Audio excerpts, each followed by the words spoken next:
lolo o lola at apo. Nako! Nasawi matapos anurin habang tumatawid sa ilog sa Digos City. Detalye ng balita mula kay Jun Suter mula sa Action Radio Davao. May buntag mo, Jun.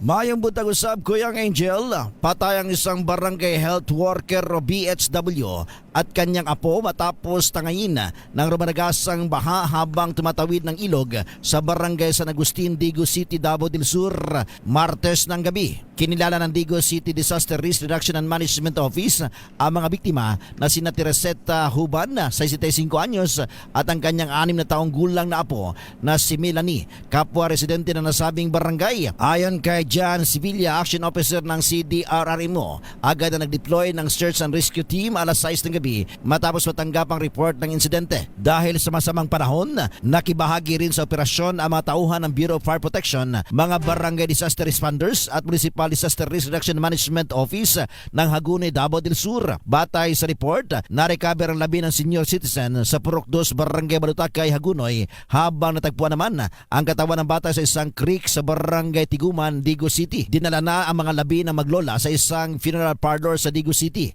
Ayon sa kamag-anak ng mga biktima, papunta sana ang maglola sa isang birthday celebration sa Upper Mati na mangyari ang trahedya. Habang tumatawid sa mababaw na bahagi ng ilog, bigla silang inabutan ng malakas na margasang baha na tumangay sa kanila paibaba ng ilog.